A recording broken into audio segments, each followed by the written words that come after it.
Honra a tu padre y a tu madre, así se prolongarán tus días y te irá bien en la tierra que el Señor tu Dios te va a dar.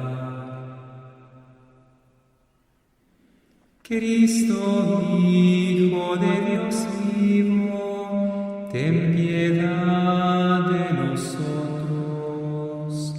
Cristo, Hijo de Dios vivo, ten piedad de nosotros.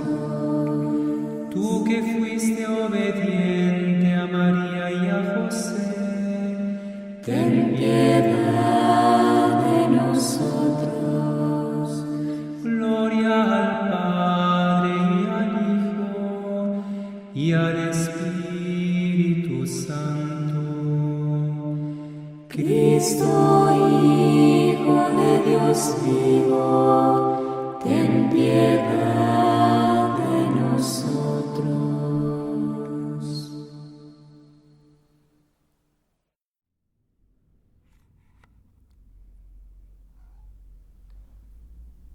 O Moço de Caráter, por Monsenhor Thiam Mertot, editora Caritatem, canal Le Conde.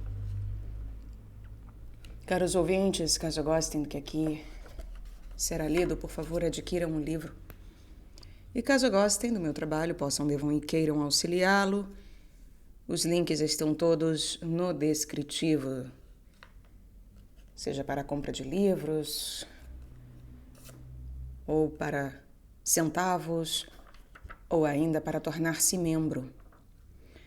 Muito obrigada ao Renato, que nos comprou este livro.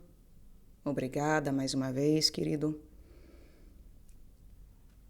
E também, é claro, caso possam, devam e queiram, curtam, compartilhem, comentem, inscrevam-se no canal, caso já não tenham feito, pois tudo isso faz diferença em termos de engajamento. Muito obrigada a todos pela presença. Estamos na terceira parte, os meios de exercício do caráter, e continuamos. Esta é a última parte. Já chegamos ao fim do livro. Ainda tem uma caminhada. Obedecer sem murmurar. Outro meio de educação do caráter é a obediência. É penoso obedecer quando se é jovem, mas, refletindo bem, verás que na tua idade em que o espírito começa a amadurecer, a obediência é a base indispensável da tua própria liberdade e de toda a vida social. Como é belo ver um grupo de escoteiros marcando o mesmo passo com o mesmo magnífico entusiasmo, ou pregados no mesmo lugar a uma só palavra de comando. Mas que é que nos dá essa impressão agradável, senão a sua obediência perfeita? E por que cumpre que obedeças? Primeiro, porque não és um ser independente. Eu não sou independente? De quem e de quem, então, é que eu dependo? Dependes, meu amigo, de uma porção de pessoas e de coisas. Estás longe de ser o centro do mundo e não podes viver como se de ninguém precisasses. Sabes quem poderia viver assim? Independente de tudo, sem se preocupar de nada e de ninguém? Seria o que se desse a si próprio a vida, que se pusesse no berço, se alimentasse a si mesmo, que crescesse à altura que decidiu, que não precisasse de bem algum terreno, que morrendo se deitasse sozinho no caixão, cavasse a própria tumba e se enterrasse a si próprio. Estás rindo? Dizes que tal homem não existe? Pois é, tens toda a razão. Acabas de verificar por ti mesmo que um homem perfeitamente independente não se acha na terra.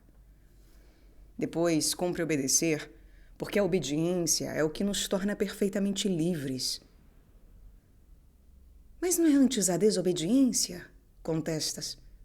Não, meu amigo. A desobediência abre a porta aos excessos e à indisciplina. Observa o cavalo, que dilacerando o arnês e quebrando as rédeas, se precipita para a frente, em rápido galope. Ele é livre, por acaso? Não, né? Não sabe para onde vai. Pode matar-se até. tomou a liberdade aqui de criar uma outra imagem que talvez dê uma característica ainda melhor em relação a não ser livre neste aspecto. O carro. O carro é o homem quem conduz, e a máquina em si deve obediência ao homem. E, portanto, se um carro tivesse capacidade de estar ligado e sair simplesmente acelerando, ainda assim precisaria de quê? De alguém que controlasse ou que colocasse de alguma forma um dispositivo, um software, alguma bússola que o guiasse, algum GPS, que o guiasse até um certo ponto, que o programasse até um certo ponto, numa certa velocidade, com uma determinada rota. Ou seja, ele teria que, querendo ou não, ser obediente a um determinado comando. As máquinas mostram isso muito claramente. E nós, que somos apenas instrumentos de Deus, também devemos obediência a quem? A Deus, sobretudo. Somos dependentes, sobretudo, de quem? De Deus. E, claro, para aprendermos isso, Deus nos fez também dependentes uns dos outros. E por isso uma criança depende também de seus pais, por exemplo. Então, creio que a máquina aqui, ela sirva de um bom exemplo em relação a não sair por aí achando que fazer qualquer coisa de qualquer jeito seja liberdade verdadeiramente. Pois os animais ainda assim têm instinto de sobrevivência, um instinto que evitaria a sua morte, o seu simplesmente precipitar-se num precipício. Mas a máquina não. E o ser humano, ele é tão estúpido, ele é tão nulo em si mesmo quanto a máquina, nesse aspecto. Não sabe o que faz. Não conhece aquilo que verdadeiramente faz. Não conhece verdadeiramente a consequência daquilo que faz. E não tem o verdadeiro instinto de preservação que advém do espiritual. Pois não basta o instinto animal de sobrevivência. Nós precisamos, sobretudo, de um instinto espiritual de vivência. Não é verdade? Voltando ao texto. Importa ainda obedecer para aprender a mandar. A vontade humana não se inclina de bom grado, senão diante de uma personalidade forte. E quanto mais gostosamente te submeteres à vontade legítima dos outros, tanto mais a tua alma ganhará força. O caminho que conduz à liberdade espiritual traz a palavra obediência como divisa. Minha alma era mais completamente livre quando eu obedecia. Põe Goethe na boca da sua Ifigênia. A obediência é excelente meio de fortificar a vontade. A obediência é excelente meio de fortificar a vontade. Bem sabe que os que te mandam, teus pais, teus professores, só o fazem para o teu bem e não com a intenção de te irritar ou enraivecer. Hás de confessar que um rapaz de 14 ou 16 anos não pode ter experiência e juízo tão criteriosos como seu pai, que tem 40 ou 50. Portanto, se teus pais ou mestres ordenarem alguma coisa, faze-a imediatamente, sem murmurações e sem descontentamento. Mesmo se te parecer que dessa vez eles são exigentes. Pensa que ainda és bem estouvado e bem inexperiente, que tens ainda muita dificuldade em te subtraíres à influência das exterioridades enganadoras e dos impulsos dos teus sentidos. Nunca ouvi ninguém na idade madura queixar-se da severidade dos seus pais durante a infância. Muitos conheço ao invés que mais tarde lastimaram amargamente não lhes haverem obedecido melhor quando jovens. Sei que tu, meu filho, és obediente. Continua sempre assim. Não porque é preciso, mas porque o queres, porque sabes que é para teu bem. Exercita-te em querer fazer aquilo que deves fazer, o que te aproveitará duplamente. Repete a 1000 dadas vezes a sublime prece de Santo Agostinho. Senhor, permiti que eu faça a vossa vontade e, em seguida, ordenai-me o que quiserdes. Senhor, permiti que eu faça a vossa vontade e, em seguida, ordenai-me o que quiserdes. Nunca mentir. Nunca mentir. É mais um dever importante e que requer muita firmeza. De todas as criaturas, só o homem recebeu o dom da palavra. O papagaio sabe imitar as palavras humanas, mas só o homem é capaz de criá-las. Não sentes já a responsabilidade que dá ao homem essa faculdade excepcional? Porque se a palavra é direito exclusivo dele, nosso, é também nosso dever usar dela convenientemente. Em verdade vos digo, no dia do juízo os homens darão conta de cada palavra inútil que tiverem pronunciado, declarou nosso Senhor. E nosso Senhor não se contentou em ensinar essa verdade. Ele próprio deu o exemplo. Lendo os evangelhos, não podemos deixar de notar a ponderação, a dignidade, a nobreza das palavras que lhe saíam dos lábios. O animal uiva, pita, grita, mas não fala. A sua voz é uma casca sem polpa. A palavra humana tem polpa, algo que faz ou bem ou mal, que fere ou repara, que ofende ou agrada. E é isto que faz a enorme responsabilidade da palavra. Aquele que não reflete antes de falar está muito longe de ter caráter. O ideal da educação cristã é formar um jovem que sabe ser polido sem lisonja, franco sem grosseria, honesto sem inépcia, dedicado sem inconstância e fiel aos seus princípios sem ofender a outrem. O sol perfaz seu curso celeste com esplendor sem mancha e regularidade sem mistério. O semblante dos homens desanuvia-se a olhar para ele. Em ele áurea força, a alegria e a vida. O justo para a sociedade é um sol vivificador. Faz bem vê-lo. E se pode sempre contar com ele, sem o menor receio de decepção. Haverá melhor louvor de um moço do que dizer dele: tem plena consciência da responsabilidade de cada uma das suas palavras. Nunca ilude ao falar. A gente pode sempre fiar-se no que ele diz. Ele fala sempre com doçura e nunca se afasta da verdade. Haverá melhor louvor do que este? Por que mentir? Entretanto, muitos jovens mentem. E por quê? Por medo, muitíssimas vezes. Fizeram alguma coisa proibida e têm medo do castigo. Caem na tolice de querer remediar uma falta, cometendo outra. Muitas vezes a sua falta não passa de um descuido. Quebraram um copo ou entornaram o café e agora não dizem a verdade para não serem repreendidos. Parecem-se com aquele que, a fim de tirar uma mancha de barro da roupa branca, rolasse na lama. Seria mais sábio refletir: é verdade que cometi uma falta e que, se a confessar, ralharão comigo. Porém, depois, bem, o mereci, creio. Amanhã a punição será esquecida e me alegrarei de ter sido franco e honesto. Pelo contrário, se por uma mentira eu evitar a reprimenda, essa mentira far-me-á na alma uma profunda ferida, de que terei que sofrer muito tempo, porque me tirará a paz do coração. Prefiro confessar francamente a minha falta. Mamãe, eu fui muito estouvado, fui grosseiro e fiz uma tolice, mas tratarei de não fazer outra vez. Castigue-me, hã? Estás vendo? Assim a honra está salva.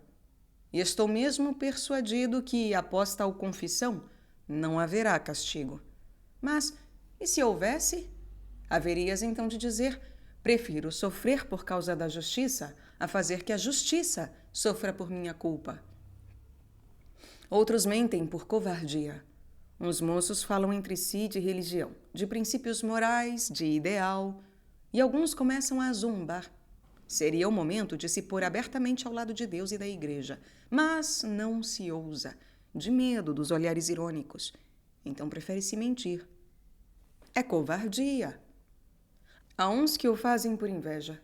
Louvam diante deles um camarada. Ah, ele não merece, tem tal defeito, dizem, e caluniam-no. Para conseguir vantagens, não foi gol, não é verdade, a bola nem chegou perto. Por fidelidade mal compreendida, quando, por exemplo, se quer ajudar um amigo a sair de uma enroscada, para se gabar. Se você visse que lindo carro tínhamos este verão. Ou então, que magníficas aventuras passei. Quando nada ou quase nada de tudo isso é verdade. Na escola, mente-se dando uma lição que um camarada nos sopra, ou copiando o exercício de outro, pois nesse caso mostra-se que não nos pertence. Nessas ocasiões, o jovem de caráter firme responde à tentação, sobrioso demais para procurar avantajar-me por meios desonestos. Já tenho mesmo visto alguns que o fazem por pura leviandade. Esses não mentem, no sentido estrito do termo, mas o seu estouvamento prega-lhes às vezes peças bem boas. Não se pode confiar neles, pois contrairão o hábito de ser ambíguos e de jogar com as palavras. Relê sobre este ponto o capítulo precedente, e depois toma cuidado tu também, meu filho. Se o jovem de caráter reto se abstém sempre de mentiras grossas, permite-se às vezes as pequenas, e isso também lhe estraga o caráter. Um rapaz honesto nunca dirá, não fui eu, quando foi ele. Suceder-lhe-á, porém, dizer, andei às vezes com tal camarada, quando deveria confessar que muitas vezes o fez. Ou então, irei certamente, quando deveria dizer, irei se puder. Tu não faças assim, né? Tudo o que é contrário à verdade e à retidão é mentira. Pode-se, pois, mentir não somente por palavras, mas também por um silêncio de circunstância, por um procedimento hipócrita, etc. Um homem que a gente nunca sabe a quantas anda, que nunca diz mais do que a metade do que pensa, que recorre sempre a evasivas, este mente tanto como se sustentasse coisas errôneas. Bem o vês, que floresta virgem é a mentira. Valerá a pena mentir? Diga-me, valerá a pena mentir? Perguntei um dia a um escolar. Não, respondeu-me ele com firmeza. E por quê? Porque mais cedo ou mais tarde a mentira é descoberta. E então, a Deus honra. É também um argumento. Não se pode imaginar situação mais vergonhosa que a de um jovem, até aqui cercado de consideração e de respeito, cuja palavra merecia inteiro crédito e que acaba de ser apanhado em flagrante delito de mentira. E verdade é também que mais cedo ou mais tarde todo mentiroso venha a ser conhecido como tal. Ora, não minta quem não sabe, dirá alguém. Pode-se, porém, muito bem mentir quando há inteligência, quando se pensou previamente no que se há de responder a tal ou tal pergunta que talvez façam. E assim a gente não pode deixar de ser bem-sucedido. Tá, admitamos que isso dê certo uma vez. Mas não será sempre assim. Certamente não será por muito tempo, acredite-me. Gato escondido com o rabo de fora. Por mais que o burro se esconda, as orelhas aparecem sempre, diz um provérbio. E é em vão que outro provérbio latino adverte o mentiroso que tenha boa memória. Mendacem oportet esse memorem. Mais cedo ou mais tarde, o mentiroso se denunciará por suas contradições. Terá que esconder uma mentira com outra para que a primeira fique um pouco verídica. E a segunda mentira chamará uma terceira, a terceira uma quarta e assim por diante. Aquele que abandona o caminho da verdade, depressa se acha em terreno pantanoso e nele se afunda cada vez mais. No dia seguinte, esquece o objeto da sua mentira da véspera e logo é vergonha e desonra o que lhe vem. A mentira não é mais que um monstro gerado pela língua. Ora, os natimonstros nunca têm vida longa. E depois, suponhamos que a mentira fique oculta. Há pessoas bastante hábeis para não se deixarem apanhar. Reflete ainda um pouco no que se há de seguir. É próprio do homem sério não só os resultados imediatos dos seus feitos e gestos, mas também pesar-lhe os efeitos mais remotos. Portanto, o mentiroso não é descoberto, mas, quando está só em casa, a voz lastimosa do remorso fala-lhe bem dentro. Não tens caráter. Não se pode confiar em ti. E essa voz que o acusa fala passar momentos bem amargos. Sim, meu filho. Ai daquele que se deixa levar à mentira. Ela vem dessas profundezas escuras em que o diabo tem a sua morada. E é por isso que ela escurece a alma. É por isso que escurece até o semblante do mentiroso. Ele tem um medo enorme que o seu olhar perturbado o traia. Esta a queixa de Efigênia, abre aspas. A verdade é o arauto da aventura. A mentira não traz nenhum alívio. Antes, seu peso o coração tritura. Fecha aspas. Goethe. Hoje, já não receitam os médicos tão frequentemente como outrora venenos à guisa de remédios, pois sabem que, se os venenos curam certas moléstias, podem causar outras, e bem mais graves do que as primeiras. É exatamente o caso da mentira. No primeiro momento, ela parece ter nos livrado da maçada, mas o seu efeito desastroso não tarda a fazer-se sentir em múltiplos pontos de vista. E ainda quando se consegue abafar a voz da consciência, dia virá, o do juízo final, em que o eterno Deus, a quem o mais hábil dos mentirosos jamais terá sabido enganar, exibirá em plena luz todas as mentiras, todas as hipocrisias e todos os ardis da terra. Os lábios mentirosos constituem abominação ao Senhor, diz a Escritura Sagrada. Deus é a própria verdade. A cada mentira renegamos, desfiguramos, portanto, a semelhança da nossa alma com ele. Contam que a raposa apanhada no laço rói o próprio pé ou a própria cauda para se escapulir. Aquele que tenta preservar-se de um mal por uma mentira faz muito pior. Rói a própria honra, o próprio caráter. Mentira é covardia. Permanecer fiel à verdade a todo custo é heroísmo. Já conseguiste tirar proveito de uma mentira? Pagaste-o bem caro. Evitaste um mal qualquer por uma mentira? Então caíste num mal bem maior. Ganhaste o respeito dos outros por uma mentira? A teus próprios olhos perdeste a honra. Um homem, uma palavra. Há, entretanto, casos em que é lícito mentir, pensas tu. Tens camaradas que depressa se desculpam.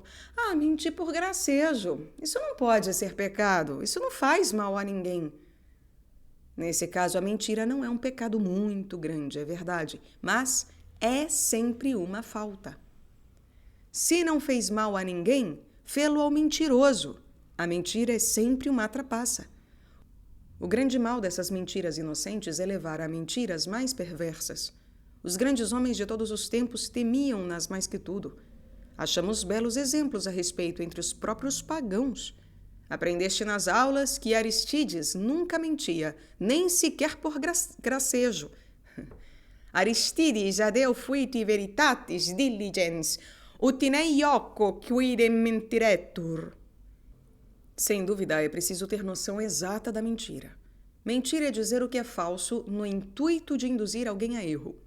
Logo, se é evidente que se está apenas brincando, gracejando para divertir os outros, não há mentira, mas nunca é lícito levar alguém a crer o que não é verdade.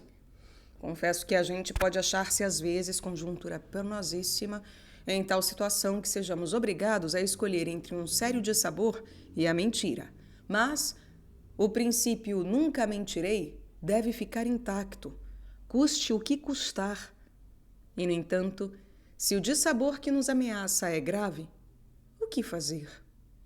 Nesse caso, o melhor meio de resolver o problema é não responder. Teu silêncio mostrará ao teu interlocutor que o assunto te é desagradável, e talvez ele não insista. Se fores hábil, podes dar uma resposta evasiva. Falar à margem do assunto, desviar a conversa. Sempre sem mentira, bem entendido, Porém, frequentemente isso não dá certo, e então só resta aceitar heroicamente as consequências, talvez desagradáveis, por amor da verdade, uma das mais belas virtudes que se possam achar no homem. Sim, evita os dissabores se for possível, mas, se não puderes, jamais te divorcies da verdade, mesmo que isso te prejudique. Fiat justitia et pereat mundus. Dizer a verdade sempre em qualquer circunstância não é fácil. É uma virtude heróica. É fácil perdoar a uma criança quando, com medo da vara, sai-se com uma mentira. Uma criança não é um caráter, um ser que raciocine perfeitamente. Que dizer, porém, dos jovens que tanto se ufanam da sua inteligência, da sua coragem e da sua honra? Como é triste vê-los mentir covardemente, grosseiramente, para se furtarem a uma punição bem merecida, ou para se safarem de uma situação que lhes é tanto incômoda.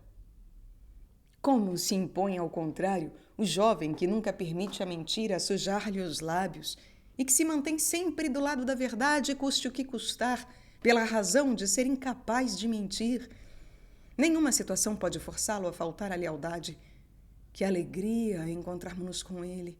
Cada uma das suas palavras é tão verdadeira como cada palavra das Sagradas Escrituras. E como a gente é feliz de poder contar com ele e descansar nele em qualquer circunstância. Um homem, uma palavra. O homem cora quando mente. Deus criou-o assim para lhe tornar mais odiosa a mentira. É verdade que, com a força do hábito, pode a gente habituar-se a mentir muito naturalmente e sem corar, como se lesse a mentira num livro. Mas isso é sumamente triste. Tu, meu filho, tem por norma nunca mentir. E vós todos, rapazes, que dais a maior importância à vossa honra, à vossa virilidade, ao vosso caráter, nunca vos aparteis da verdade, hein? Ainda que fosse por uma só palavra. O jovem que se habitua a mentir é o destruidor dos alicerces do seu próprio caráter e corre ao encontro da sua própria ruína, sem esperança de salvação. Aquele que falta à verdade não terá escrúpulo algum de faltar também aos demais deveres. Se sabe tirar partido das palavras equívocas, quererá fazer caminho na vida por meios igualmente dúbios. Se vier a ser funcionário, deixar-se-á corromper. Se fizer negociante, fraudará. Faça o que fizer, não passará de um miserável. Faça o que fizer, não passará de um miserável. Aquele que principia na mentira acaba no patíbulo, diz um provérbio. Vai um pouco longe esse provérbio, mas, no fundo, exprime uma grande verdade. A primeira divisa de um moço de caráter é a verdade a todo transe. Aquele que não falta à sua palavra é um homem perfeito, diz a Sagrada Escritura. Tiago, capítulo 3, versículo 2. Renegar a verdade é renunciar à própria dignidade de homem, trair o mais sagrado dever. Não conheço nenhuma ocasião em que seja lícito mentir, brincar com a verdade. Motivo algum é escusa suficiente. Bem sei que os jovens gostam de se explicar, né? Ai, desta vez fui obrigado a mentir. Ora, absolutamente, jamais somos obrigados a isso. E direi mais. Se admitisse que a coisa pode, às vezes, fazer-se, em breve diríamos adeus a todas as demais observâncias. Ah, desta vez eu não podia fazer de outro modo, diríamos após cada uma das nossas transgressões. E que seria da sociedade se a mentira ganhasse terreno? Não se poderia mais ter fé em ninguém. O filho não acreditaria mais nos pais, nem os pais nos filhos. A cada momento estaríamos no direito de pensar: é falso o que me dizem. Eu não ousaria tomar a minha sopa com medo de ser envenenado pela cozinheira. Não ousaria mandar chamar um médico, porque ele poderia matar-me, etc. E seria impossível viver assim. Como vês, a mentira é inimiga da sociedade. E tomo a liberdade aqui, meus caros, de acrescentar ainda uma nova perspectiva em relação à atualidade. Quando nós vemos os vídeos falsos feitos por IA, que não são feitos com algo real, palpável da materialidade, e sim sendo algo meramente ficcional, falsamente criado, ou mesmo quando vemos as fake news, nós passamos a duvidar, inclusive, daquilo que é verdadeiro. O grande problema da mentira, talvez o maior problema da mentira seja esse: você passa a duvidar da verdade. Você perde o discernimento em relação àquilo que é verdadeiro. E isso é extremamente grave. É como também a história do menino que mente. Se ele sempre mente que há um lobo quando não há, o dia em que houver um lobo, ninguém o acreditará. A mentira faz duvidar da verdade, assim como o diabo nos faz duvidar de Deus. Não mintamos de fato, nem de brincadeira. Juro. Aquele que diz sempre a verdade nunca terá necessidade de recorrer ao expediente de que se servem tantos estudantes de caráter fraco, aos juramentos levianamente pronunciados. Você vem jogar futebol esta tarde? Vou, juro. Você quer emprestar-me o dicionário? Empresto, juro. E assim por diante, os jovens estranhas juram à torto e à direito pelas coisas mais insignificantes. Não te deixes influenciar pelos colegas. Se te urgirem, responde com calma e firmeza: está prometido. Eu não costumo mentir. Será necessário confessá-lo, meu filho. Quando ouço um jovem fazer juramentos a todo instante, isso me faz pensar imediatamente: esse menino deve ter o hábito de mentir. Desta vez, por exceção, diz a verdade, mas tem medo de que não o creiam e é por isso que está jurando.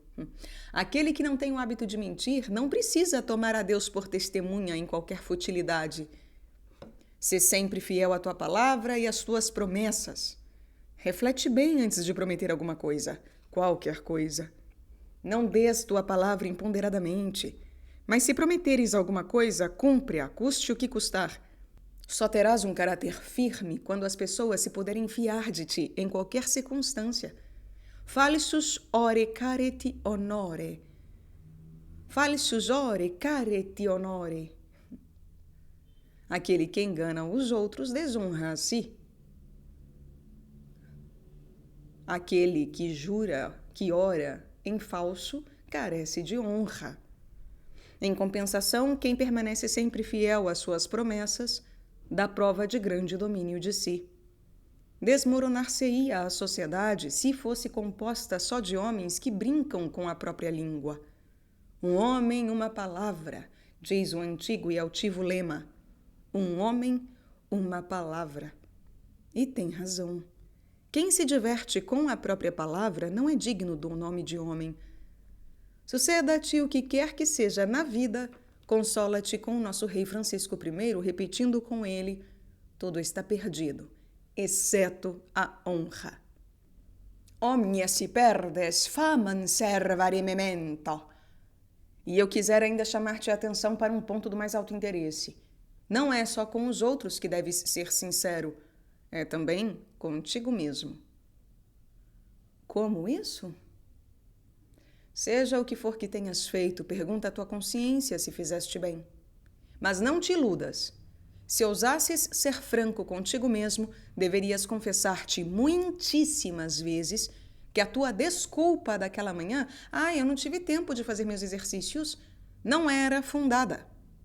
Que aquilo que fizeste passar por um ato generoso não passava no fundo de egoísmo. Que olhando para tal nudez, não era a beleza artística que estudavas, como dizias com tanto entono. E que outro dia, quando te intrometeste naquela conversa má, mentiste dizendo que já não eras criança, pois estás longe de ser um homem. Não passas de um covarde que não se atreve a defender os seus princípios. Se quisesse ser franco, sempre franco contigo mesmo. Procura, pois, falar-te a miúdo sinceramente, para que te conheças melhor. Confessa também que és ainda bem jovem e que, por conseguinte, é como jovem que te has de comportar. Tornar-te-ias ridículo a imitar os adultos nas atitudes ou nas distrações. Não critiques a torto e a direito, e não julgues superiormente aquilo que não conheces nem podes ainda conhecer, porque te falta juízo e experiência. Não creias que compreendestes tudo, nem que te é bom ler tudo e imitar tudo e a todos. És jovem, não podes, pois, exigir em ti o que homens maduros não adquiriram senão por duro trabalho, muitíssimas vezes. Ainda não ganhas a vida. Não gastes, pois, em bagatelas o dinheiro ganho por outros. Como vês, são muitas coisas em que deves ser franco. E, acima de tudo, meu filho, sê sempre sincero com Deus. Para cada pulsação do teu coração, para o teu respirar e a cada minuto, dependes dele, unicamente dele. E que aberração se um moço tentasse persuadir-se de que a força da sua juventude lhe basta e que não precisa de Deus. Como faria mal a si mesmo vivendo com esse louco sentimento de orgulho? Podemos crer que seja sincero esse estudante que tem fé, que acredita na sua religião, mas que não vive dela? Ou a renega covardemente diante dos outros? O jovem dissimulado descura facilmente os seus deveres religiosos durante as férias. Seu camarada mais franco, ao contrário, faz suas orações diárias com redobrado fervor.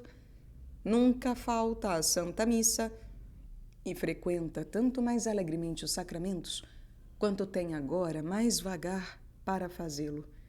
Não quereria a preço algum furtar-se aos seus grandes deveres para com Deus e deixa-se levar para o tabernáculo pelo amor puro do seu jovem coração.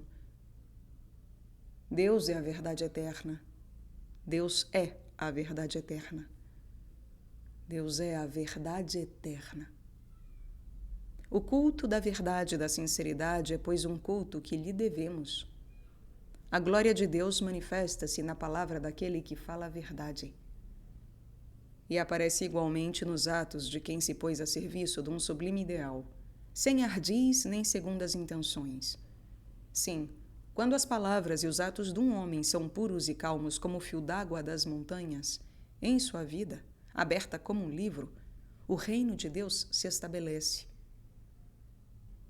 Vê, filho, a tarefa magnífica que nos incumbe é sermos justos e propagar o reino da verdade. É, numa palavra, preparar a mansão da verdade e da justiça entre os homens. Olha em torno de ti. Olha em torno de ti. Verás um pouco em toda parte as manchas sombrias da mentira. Quantas fraudes, não é? Quantos dolos, quantas astúcias, falsas aparências, coisas superficiais. Tudo isso é escuridão. Não é o reino de Deus. O que poderias fazer para remediá-lo? Pregar contra a mentira não adiantaria muito. Porém, tu mesmo, se fores decidido partidário da verdade, se puseres sempre a justiça em tuas palavras, em tuas ações e em tua vida, então cada um dos teus atos será como um golpe de espada em prol do advento do reino de Deus. Porém, se tu mesmo fores decidido partidário da verdade, se puseres sempre a justiça em tuas palavras, em tuas ações e em tua vida, então cada um dos teus atos será como que um golpe de espada em prol do advento do reino de Deus.